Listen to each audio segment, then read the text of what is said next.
હોય તકલીફમાં હોય દઈ દે હે અને મારે હું કેમ ભાઈ મગજમારીમાં પડવું જોઈએ? મારે કાંઈ લેતી દેતી હતી? કમલેશભાઈ હું કાંઈ મને 5-25 લાખ વહીવટના મેં માગ્યા હતા કે એ મને દેવાના હતા?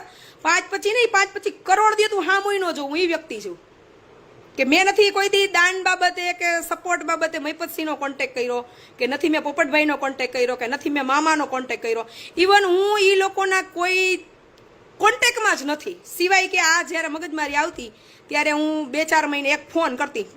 કમલેશભાઈ મીનાબેન તો મને એક દી મૂકીને એક દી ફોન કરતા, છેલ્લા 3 મહિનાથી ફોન નહોતા કરતા. પરમ દિવસે રાત્રે સુરતથી આવતી હતી ત્યારે ફોન આવ્યો ને એટલે મારે બોલવું પડ્યું કે હવે બસ, હવે જે ચેપ્ટર છે ને તમારું છે, હું નથી આમાં. તમારા ચેપ્ટરમાં મેં 1 રૂપિયો લીધો નથી ને મારે એવા જોતાય નથી. તો અહીંયા સંપત્તિવાળા કેટલાય ઢગલા કરવા આવે છે. એવા પૈસાને ભેગા કરવા હોત તો તું કેટલાય જલસા કરતી હોત. તો અહીંયા કાંઈ આઈથે ઓલા પ્રભુજીના ગુમૂતર ચૂતતી હોય ગટરોમાં પડી હોય. નથી પગાર દેતા ગટરું સાફ કરવાવાળા મળતા? અહીંયા કામ કરવાવાળો પગાર દેતા સ્ટાફ નથી મળતો, પણ મારી પાસે પગાર દેવાના પૈસા નથી અત્યારે. લાખ રૂપિયા પગાર કરવો હોય ને તો 70 વાર વિચારવું પડે કે લાખ રૂપિયા પગાર કરીએ ને એના કરતાં લાખ રૂપિયા બાંધકામમાં કે જે આશ્રમની જરૂરિયાતો છે ને એમાં નાખીએ. નહીતર મને આવડે છે અહીંયા કે લાવો લાવો લાવો, અહીંયા બધા દેવાવાળા હમણાં ખાલી એક ફોન ઘુમેડું તો 1 કરોડ રૂપિયા ભેગા કરી લઉં. પણ હું એ નથી એટલે હું નહીં સાંભળું. જેને જેને જે પૈસાના વહીવટ કર્યા હોય, જો આજે મારે છે ને હું રિસ્પેક્ટ કરું છું મહિપતસિંહ તમને તે અને પોપટભાઈ તમને તે, કારણ કે આ સમયમાં યંગસ્ટરોને છે ને ધૂળવાળી ચમચી નથી ગમતી.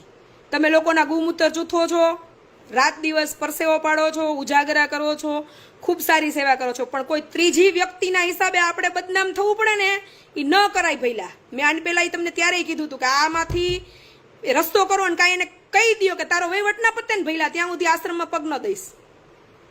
આટલા સારા મેં મેસેજ કરેલા છે ઇવન જો કે આપણે આટલા સારા કામ કરીએ લોકોનું આપણે સાંભળવું પડે. શું કામ એવું કરવું જોઈએ? વાત મારા ઉપર આવી ને એટલે મારે સોશિયલી આવવું પડ્યું. અને દરેક વખતે ખુલાસા કરવાના યાર કે અમે નથી આમાં એમ. એટલે મહિપતસિંહ તમને કહું છું, પોપટભાઈ તમને કહું છું, તમે લોકો વિડીયો બનાવો. દિલીપમાં તમને કહું છું તમે આ વાતનો ખુલાસો કરો કે હું તમારી ક્યાંય મેટરમાં 1 રૂપિયામાં નથી. હા, નહીતર હાવ મજા નહીં આવે. જેથી હું મેદાનમાં ઉતરીશ ને ત્યારે સામે ગમે એવડી તો પૈસે મને કોઈની બીક નથી લાગતી. આ તો હું મારા માઇગ્રેનના હિસાબે છે ને લપમાં પડવા જ નહોતી માગતી. આ તો મારું નામ આવ્યું ને એટલે મારે મેદાનમાં આવવું પડ્યું કે મહેરબાની કરી જાઓ. હું દેખાડું સ્ક્રીનશોટ, જો મેં મેસેજ કરેલા છે ને એ